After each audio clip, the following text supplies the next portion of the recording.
ಭಾರತೀಯ ಬಾಹ್ಯಾಕಾಶ ಸಂಶೋಧನಾ ಸಂಸ್ಥೆಯು ನಿನ್ನೆ ಮತ್ತೊಂದು ಮಹತ್ವದ ಮೈಲಿಗಲ್ಲು ಸಾಧಿಸಿದೆ. ಯುರೋಪಿಯನ್ ಬಾಹ್ಯಾಕಾಶ ಸಂಸ್ಥೆ ESAಯ ಪ್ರೋಬಾ 3 ಮಿಷನ್ ಅನ್ನು ಯಶಸ್ವಿಯಾಗಿ ಉಡಾವಣೆ ಮಾಡಿದೆ.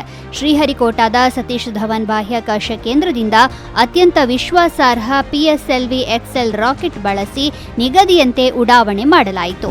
ಏನಿದು ಪ್ರೋಬಾ 3?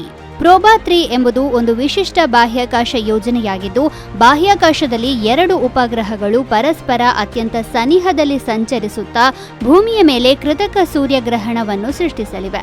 ಬಾಹ್ಯಾಕಾಶ ಯೋಜನೆಗಳ ಇತಿಹಾಸದಲ್ಲಿ ಇದೇ ಮೊದಲ ಬಾರಿಗೆ ಅತ್ಯಂತ ನಿಖರವಾದ ಸಂರಚನಾ ಹಾರಾಟ ಅಂದರೆ ಫಾರ್ಮೇಷನ್ ಫ್ಲೈಯಿಂಗ್ ನಡೆಸಲಾಗ್ತಾ ಇದೆ. 2 ಬಾಹ್ಯಾಕಾಶ ನೌಕೆಗಳು ಈ ಯೋಜನೆಯ ಭಾಗವಾಗಿದ್ದು, ಅವುಗಳು ಬಾಹ್ಯಾಕಾಶದ ಕಕ್ಷೆಯಲ್ಲಿ ತಾವಿರುವ ಸ್ಥಾನ 1 ಮಿಲಿಮೀಟರ್ ಅರ್ಥಾತ್ 1 ಉಗುರಿನ ತುದಿಯಷ್ಟು ಜಾಗ ಸಹ ಆಚೀಚೆ ಆಗದಷ್ಟು ನಿಖರವಾಗಿ ಭೂಮಿಯ ಸುತ್ತ ಪರಿಭ್ರಮಣೆ ನಡೆಸುತ್ತವೆ.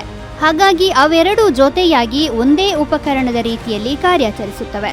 ವಿಜ್ಞಾನಿಗಳಿಗೆ ಹಿಂದೆಂದೂ ವೀಕ್ಷಿಸಲು ಸಾಧ್ಯವಾಗದ ರೀತಿಯಲ್ಲಿ ಸೂರ್ಯನ ಹೊರಗಿನ ವಾತಾವರಣವನ್ನು ಗಮನಿಸಲು ಇವು ಅವಕಾಶ ಮಾಡಿಕೊಡುತ್ತವೆ. ಕಾರ್ಯನಿರ್ವಹಣಾ ವಿಧಾನ: ಮೊದಲ ಉಪಗ್ರಹ ಸೂರ್ಯನ ಪ್ರಖರ ಕಿರಣಗಳನ್ನು ತಡೆಗಟ್ಟಿ 2ನೇ ಉಪಗ್ರಹದ ಮೇಲೆ ಒಂದು ನೆರಳನ್ನು ಸೃಷ್ಟಿಸುತ್ತದೆ.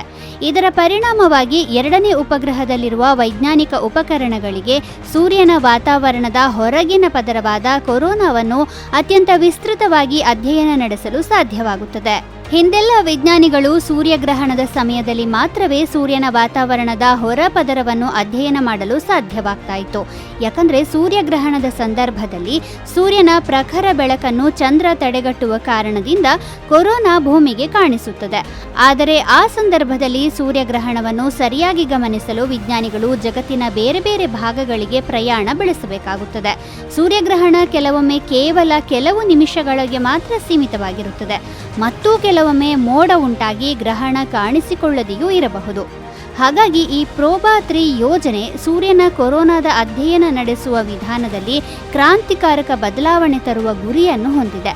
ಪ್ರೋಬಾ 3 ಪ್ರತಿ ವರ್ಷವೂ 50 ಕೃತಕ ಸೂರ್ಯಗ್ರಹಣಗಳನ್ನು ಉಂಟು ಮಾಡಲಿದ್ದು, ಪ್ರತಿಯೊಂದು ಗ್ರಹಣವೂ ಗರಿಷ್ಠ 6 ಗಂಟೆಗಳ ಕಾಲ ಇರಲಿದೆ. ಇದರ ಉಪಯೋಗವೇನು? ಸೂರ್ಯನ ಕುರಿತಾದ ಕೌತುಕಗಳನ್ನು ಪರಿಹರಿಸಲು ಇದು ನೆರವಾಗಲಿದೆ. ಸೂರ್ಯನ ವಾತಾವರಣದ ಅತ್ಯಂತ ಹೊರಪದರವಾದ ಕೊರೋನಾವು ಯಾಕೆ ಸೂರ್ಯನ ಮೇಲ್ಮೈಗಿಂತಲೂ ಹೆಚ್ಚು ಬಿಸಿಯಾಗಿದೆ ಎಂಬುದನ್ನು ಅಧ್ಯಯನ ಮಾಡಬಹುದು. ಈ ಯೋಜನೆಯಿಂದ ಲಭಿಸುವ ಮಾಹಿತಿಗಳು ಹಲವಾರು ಮಹತ್ವದ ಉತ್ತರಗಳನ್ನು ಒದಗಿಸಬಲ್ಲವು. ಕೊರೋನಾವನ್ನು ಹೆಚ್ಚು ಹತ್ತಿರದಿಂದ ಅಧ್ಯಯನ ಮಾಡುವ ಮೂಲಕ ಕೊರೋನಲ್ ಮಾಸ್ ಇಜೆಕ್ಷನ್ಗಳಂತಹ ಪ್ರಕ್ರಿಯೆಗಳನ್ನು ಒಳಗೊಂಡ ಸೌರ ವಾತಾವರಣವನ್ನು ನಿಖರವಾಗಿ ಊಹಿಸುವ ಗುರಿಯೂ ಕೂಡ ಇದೆ. ಕೊರೋನಲ್ ಮಾಸ್ ಇಜೆಕ್ಷನ್ಗಳಂತಹ ಪ್ರಕ್ರಿಯೆಗಳು ಅಂದರೆ ಉಪಗ್ರಹಗಳಿಗೆ ಹಾನಿ ಉಂಟು ಮಾಡುವ, ಪವರ್ ಗ್ರಿಡ್ಗಳನ್ನು ಹಾಳು ಮಾಡುವ ಮತ್ತು ಭೂಮಿಯಲ್ಲಿ ಸಂವಹನ ವೈಫಲ್ಯ ಉಂಟು ಮಾಡುವ ಸೌರ ಮಾರುತಗಳನ್ನು ಸೃಷ್ಟಿಸಬಲ್ಲ ವಿದ್ಯಮಾನಗಳು. ಇಂತಹ ಚಟುವಟಿಕೆಗಳನ್ನು ಅರ್ಥ ಮಾಡಿಕೊಂಡರೆ ಆಗ ನಮ್ಮ ತಂತ್ರಜ್ಞಾನ ಮತ್ತು ವ್ಯವಸ್ಥೆಗಳನ್ನು ರಕ್ಷಿಸಿಕೊಳ್ಳಲು ಸಹಾಯವಾಗುತ್ತದೆ. ನಿರಂತರವಾಗಿ 2 ವರ್ಷಗಳ ಕಾಲ ಕಾರ್ಯಾಚರಿಸಲಿರುವ ಪ್ರೋಬಾ 3 ಬಾಹ್ಯಾಕಾಶ ನೌಕೆ ಭೂಮಿಯ ಸುತ್ತಲೂ ಒಂದು ಪರಿಭ್ರಮಣೆ ನಡೆಸಲು 19.7 ಗಂಟೆ ತೆಗೆದುಕೊಳ್ಳುತ್ತದೆ. ಭಾರತದಿಂದಲೇ ಯಾಕೆ ಉಡಾವಣೆ?